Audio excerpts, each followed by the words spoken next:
are live. Yeah, we're live. Wow. And it is Friday, something, November 15th? Wow. 16th? 15th. Yeah. Hi, everyone. I am Penny. And I'm Gary. And we are back from our marriage retreat and our tromping around North Carolina and the beautiful mountains of North Carolina last weekend. It was so wonderful. I loved it so much, didn't I? Yeah, I thought you did. It was wonderful. But tonight we wanted to give a little bit of our testimony. Called it Hoping Against Hope. Because that's what we did for quite a while. And we kind of still are. There are things that we need miracles to have our dreams come true. And we're waiting and hoping and keeping up our hope. And it's like Abraham was. We're hoping against hope. Some things just don't even look possible that we are really wanting to have happen. But like Abraham, back in 2005, we left everything we knew. We had lost everything. We had been trusting God to take care of us, but He did take really good care of us and kept us in our house for 4 years. Even though we had no money, we had no income, and we just were able to make the house payment and pay our bills for the most part for 4 years. And then the supply stopped. He just had something else for us to do, and He was with us and provided for us and led us on the rest of our journey. We're just going to tell a part of our journey tonight. But it all started when Gary and I decided that we wanted to live the life that God made us for. And we didn't want the normal life of Gary just going to work every day and me just doing the housework and taking care of the kids and then going to church on Sunday. We wanted to have a more spiritual, supernatural kind of life. We actually wanted to see, oh wow, we're going to have a parade go through here. We really wanted God to do miracles through us. We wanted signs and wonders and just all kinds of really exciting spiritual things to happen in our lives, not just the normal mundane things. So we told the Lord we would only do what He told us to do. And because we thought if we didn't fulfill the purpose that He put us here for, what was the use of our living? So we both agreed to that, right? And we started trying to hear God more clearly. So Gary had quite a few encounters with God. I'm going to tell some of those, like the walk or climb experience you had with the Lord. Yeah. It was Eric Ralph is here. It was an issue of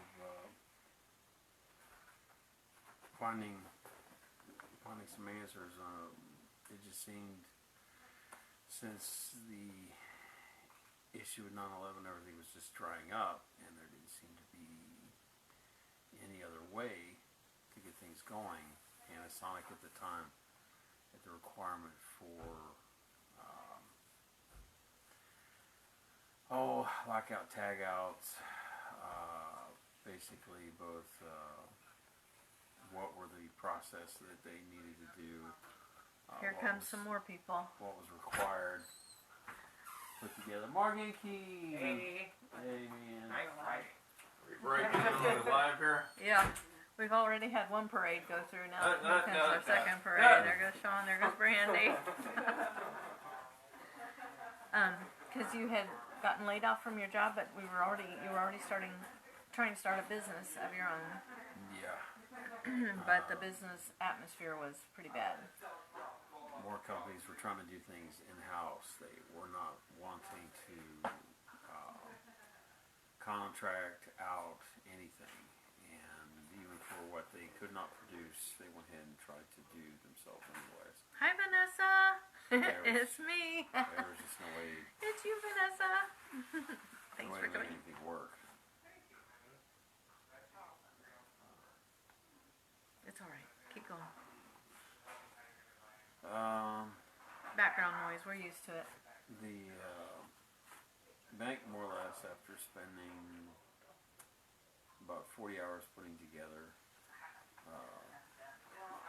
a multitude of Do we have a dog? things that was required, the 2 to 5 year Business plan. business plan, that basically projections. They wanted the projections for 3 or 2 to 5 years. They wanted what was the break even point, the issue of profit or gain. There was versus what it was that you had going out cost. Dealing with software, hardware, it's a whole different game than manufacturing. Tim and Darla It's Klopfenstein. entirely different. Definitely difficult because you're dealing with intangibles, depending on what kind of analyst or what financial consultant or reviewer that's going over your content, going over your business plan. They may or may not approve just simply because they don't understand.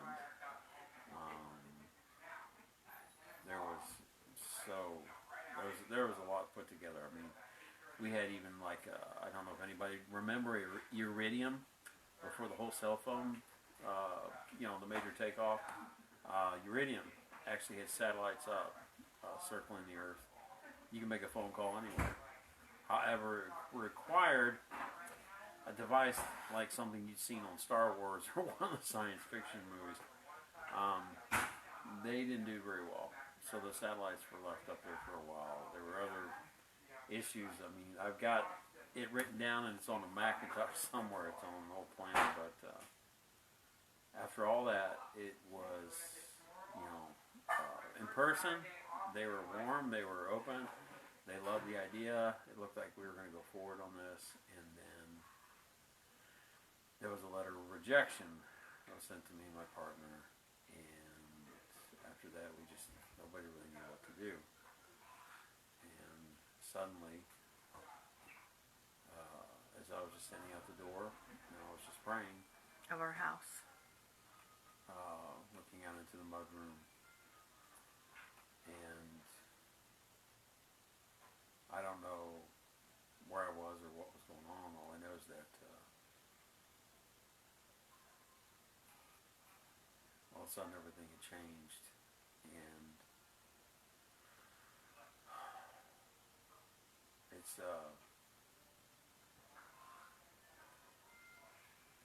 it's like they had described, where you can't you can't pinpoint the location of a voice, and it's almost like the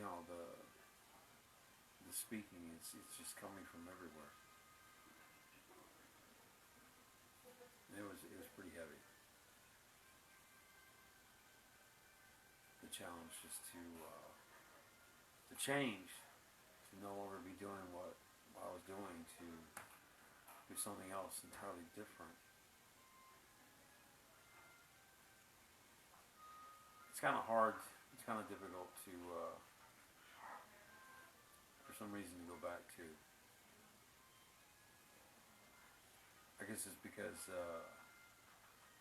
the events, everything that followed thereafter. The best way I could describe this is that the heavier the supernatural encounter that you have, the more impacting the encounter is, then the greater the resistance, the greater the challenge is going to be to what was either foretold or foretold. And this is the reason why a lot of those things are far and few in between. because whether you want to believe it to be a spiritual law or principle, it's true. The stronger the encounters, then the stronger the resistance. And to those that are mature, that are prepared, it's doable, and you can, you get it. You're used to resistance. You're used to things that you have to face off. And for those that aren't, a lot of people wonder why is it that God doesn't show up as much, and it's just simply because, really, just like everything else, for whatever is given, there's something to follow. There's a responsibility, and there's something, it costs you something. And all I know is that, as much as what I can tell you right now, it had nothing to do with anything I had planned. Had nothing to do with what I wanted to do, or I would have even dared anybody to even attempt. All I know is that there was a call, there was a challenge, and Question. yeah, Did you want to walk or climb? yes, God asked you if you wanted to walk or climb.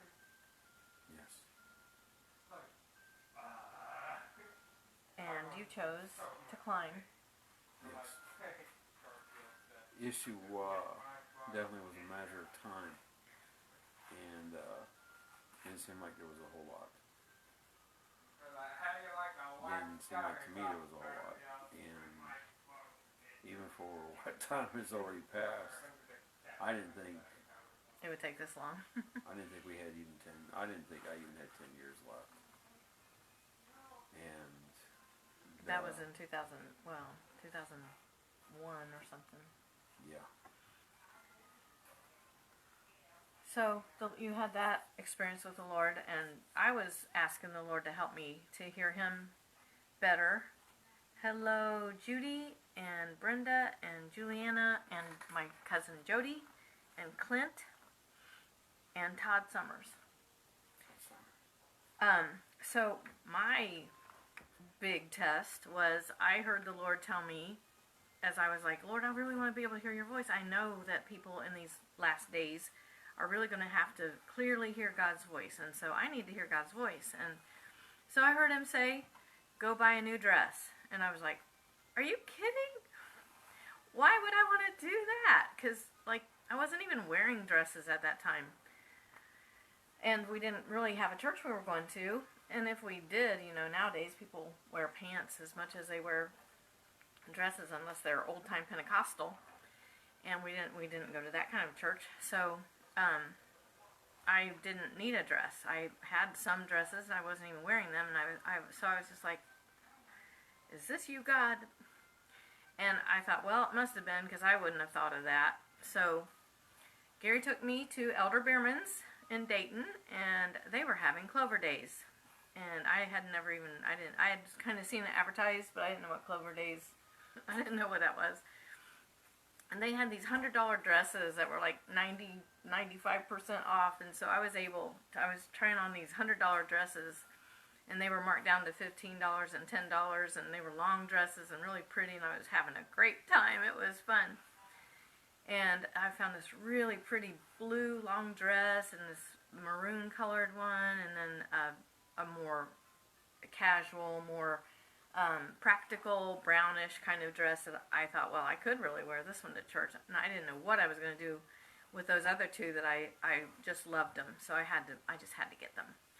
And they were only like $15 a piece. So I got those 3 dresses, and I was so excited. And we didn't have much money at all, because Gary had already been laid off from his job, and the business wasn't doing anything. And so I really don't know how we had money during that time. It was just, God just had people give to us from time to time, and we always ended up able to pay our rent and pay our bills, and then we somehow had extra from time to time. Not very often, We really just got things that we needed during that time.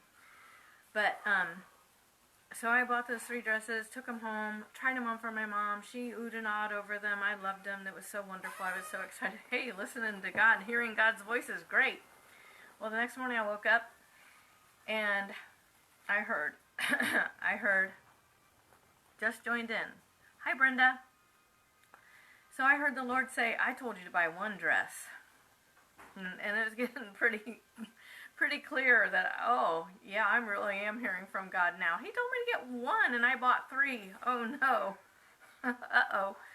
So do I need to take 2 of them back? Yeah. Oh, no. Well, I really liked that blue one, and I was like, should I just keep the blue one, take the other 2 back? But I thought I better make sure and ask. So which dress should I keep? Which ones should I take back? And he had me take back the blue one and the brown one and keep the maroon one.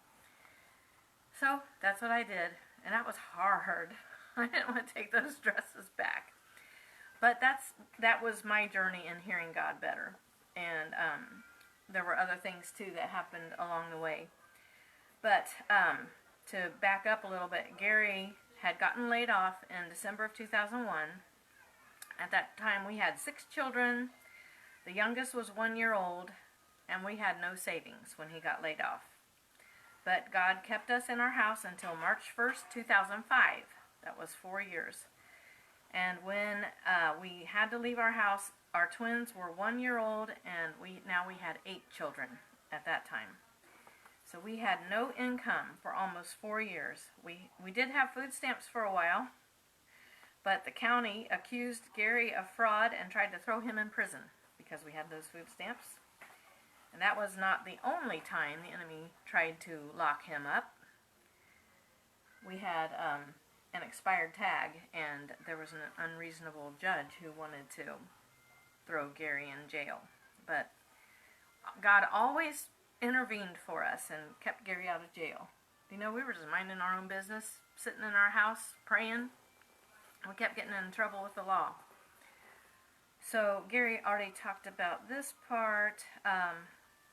We kept believing that God was going to keep us in our house. He kept providing enough money for house payments, bills, and groceries. And we were hoping against hope that he would just keep us in our house and do something miraculous to keep us in our house. But sometime in 2003, our provision started drying up, and we weren't able to pay the house payment, and we got behind on our mortgage. We were expecting God to miraculously save our house, but it didn't seem to be happening, so we put our house up for sale, and it wouldn't sell. We had prayed and marched around our property, giving it to the Lord and asking Him to help us keep it. Our children were right in there with us, marching around and claiming our property for God. I remember around Christmas of 2003, I was 8 months pregnant with the twins. I couldn't walk with them because I could hardly stand at that time. It was cold and snowy, but Gary and all 6 kids went out and marched around our property. We had about half an acre. We loved our home. We were hoping against hope that we would be able to keep our house. And God had done many miracles of provision during those years. One time, I don't know if it was the first Christmas or the second Christmas after Gary lost his job, a friend of a friend had a dream about me and the kids that we were pulled over on the side of the road in our van. And I was driving, and I had all the kids with me, and she drove by in the dream and knew that I had run out of gas, and I didn't have any money to get any gas to put in the van. And she took from that they needed to give to us, and she said something to her husband. He said, yeah, let's give to them. And so she came to our house, and she said she'd had a dream about me, and it scared me, because most of the times when people said they had a dream about me, it was usually something bad, something scary. So I was really nervous about her coming. But she came, and she brought us a check for $1,000, and also food left over from the Christmas party they had at their company. So that was $1,000. I was blown away by that. But also, several times we would get letters from Jesus in the mail containing money orders for like $500 and amounts like that. And we had friends who sent us $1,000 every time the Lord laid us on their hearts. One time, Katie and Gary prayed for Cheerios. Remember that? We had run out of cereal, and Katie was hungry, and Gary said, well, what kind of cereal do you want? And she said Cheerios. And so they prayed for Cheerios. And a little after that, a lady brought groceries to us, and in the boxes, in the bags, there was a box of Cheerios. So that was very faith-building. We got to go to Florida for a vacation, first family vacation we had taken out of the state. At a time when Gary was laid off, we didn't have any money coming in, but we had just enough we talked about this the last time we were on our vacation in Florida. So that was pretty amazing that we were able to do that. So we thought he would miraculously save our house. But he had other plans. We gave it to him, and he took it as a burnt offering. So that's how we started on our journey of fire. We were evicted from our house, but it was the most gentle eviction anyone had ever heard of. We sang for our evictors. They gave us some money. They bought groceries for us and a couple of meals for us. They took our orders so they could get us what we really wanted. And inside, we were really scared and confused and didn't know what to do, but the Lord helped us to remain calm and peaceful, and they showed us lots of favor, didn't they? But we still ended up being kicked out of our own house, and we had nowhere to go, with 8 children, 2 of them only 1 year old. And our families considered us a disgrace to them. They thought it was our own fault. We had been foolish, and this was the result. So we couldn't go stay with our parents, so we left, but we didn't know where to go. We had a friend who let us stay with her for a couple of months, but it got to be too much for her. So we left her house and we went to southern Ohio where Gary's Aunt Laura lived, and we stayed with her about a week. And she loved every minute of it, didn't she? But people were talking and they thought we were taking advantage of her, so we left. And we ended up at my parents' house as a last resort. And it was torment because we didn't know what we were supposed to do. And once again, people were complaining and saying that we were taking advantage of Mom and Dad. So we prayed and we went to a church that had refreshing services. We went there like every week. And we got several prophetic words telling us to leave.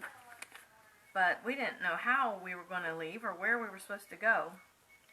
Our van had problems and we didn't have much money and we had no direction, except we had been praying about moving to Arizona. But we certainly hadn't expected to go under these conditions. One of the prophets told Gary to just announce that we were leaving and see what God would do. So we did, and Gary's dad offered to get our van fixed so that it would keep running instead of stopping while we were driving along. And then random people, some of the people we least expected to give us any money, they started giving us money, and it only ended up being about $3,000, but it was enough to get started. So we took off from Ohio with no clear destination, kind of like Abraham, hoping that God would show us more on the way and hoping he would do some great miracle that would turn our whole situation around. So we went through IHOP in Kansas City, and that was a really neat experience. And we got to stay in a lady's house for a month for free. And that's why she had that house, was for people to come and visit IHOP, the International House of Prayer. Then we went to Colorado, and we just had a lot of miraculous things happen to sustain us during our time of homelessness. And we got to Arizona, but nothing opened up for us there at all. And there was just like, we were praying and trying to hear from God, and we just really weren't getting much, were we? No. And so finally we just knew we were supposed to leave Arizona, and a pastor we had met through a friend from IHOP helped us to get back to Colorado. And we stayed there a little bit trying to see if something might open up in Colorado Springs, but it didn't. And miraculously, we did get $35 to put gas in the van because we were out of money, and the van was out of gas. But the friend who had referred us to that pastor, sent us $35. So we were able to get back to where he was. He gave us a little bit more money, and we made it back to Kansas City. And so we lived in Kansas City for 3 years after that. Had 2 more babies. So now we had 10 kids. And Gary had 2 jobs while we were there. And I spent lots of time in the prayer room and several trips to the prophecy rooms there at IHOP. And then suddenly, one day, Gary got a call from a recruiter, because the jobs that Gary had, he was finally getting to where he's making pretty good money, but it wasn't enough really we could pay the rent and our bills barely. We still needed food from the food bank and stuff like that. But he finally got a job in Illinois that was going to make a lot more than he was making. So we were all really excited. We finally had something that was turning everything around for us. But the big thing that happened was our neighbors threw us a going away party. And I didn't think anybody would even come, because IHOP was made up of mostly 20-somethings, and we were 40-somethings, and we hadn't been able to make very many friends. But after the party, I found an envelope on our table. The people must have given it to Gary, and he didn't tell me about it. He just laid it on our table, and Anna found this envelope on the table and said, "What's this?" And I said, "I don't know. Open it." And she did, and her eyes popped open. And I said, "What is it?" And she said, it's a check. And she was pretty young, and she said, "I think it's a check." And I said, "Well, how much is it?" And she goes, "I'm not sure I don't know how to read this many zeros." And I said, "What?" Hand me that check. And she handed it to me, and it was $20,000. Our neighbors had given us $20,000. And we thought they were more poor than we were, but they had come into an inheritance not too long before that, and they just wanted to bless us. We were their entertainment. They lived right across the street from us, and they could watch out their window and see our kids doing all their shenanigans. And so Vanessa's awed by the $20,000. Yeah, they put a letter in with it saying it's not going to hurt us at all to give this to you, and we just wanted to bless you. We know you want a house. And so that's how we were able to move from 2-3 different states after that, and we wouldn't have been able to make all those moves with 10 children and all of our stuff. So that was a big, exciting thing that God did for us at that time. And he was very faithful to take care of us through all of that. It was really, really a hard time to just trust God and hope against hope all of that time. But he was always very faithful. He always took care of us. Even on the trip when we were just in the van. We had no home. We had 6 outfits in our duffel bags for each of us. And the twins were only 1 year old, still nursing. We had a van that was only a 7-passenger van, and there were 10 of us and 2 babies who were still nursing. They had to be passed back to me so I could nurse them all the time. It was rough, but God took care of us, and he always provided money and food and a place to stay. We stayed in a lot of hotels and stayed in some really nice hotels, didn't we? Because we got these really good deals. So that is how God really took care of us as we were hoping against hope, and that was a huge surprise and an amazing thing that he did for us. So we want to encourage people that no matter how hard things get and how bad things seem financially and in other ways in your family and your life, God is faithful. He will take care of you, and he may do something really big that will just bless your socks off, and you won't even we just kept hoping for something like that. But when it happened, I just fell back against the wall. $20,000, is this for real? And when I saw who it was from, I thought, how? So that is what happened, what God did for us, and He will do great things for you too. Just keep hoping against hope, no matter what the circumstances look like, and just trust Him. He is faithful. Do you have anything you want to say? No? We always wait too late, and Gary gets really tired. He's been really busy. Clint said that's an amazing testimony. Yep, God is good. And we've got more testimonies, but that's the one for tonight. So we will see you all next time. Love you all. Again, if you have any prayer requests, let us know. And any comments or anything, we would appreciate it. And I don't know what's coming up next Friday. Next Friday. What is next Friday? Thanksgiving is the week after that. So we might be back next Friday. Are you going to be back next Friday? If Gary's back next Friday, we'll be back next Friday. Clint says, Gary, wake up, sleepyhead. He's had a big day. We had to take a bunch of kids to work and then go for an interview and all kinds of things today. That's why he's so dressed up. So we love you all, and we'll see you next time, hopefully next Friday, right? Good night. Love you too, Jody. Oh, somebody said amazing testimony. Christine. Hi, Christine. Thank you, guys. Thank you for all the comments. Thank you for coming on. Thank you, Vanessa. Yes, thank you. Bye.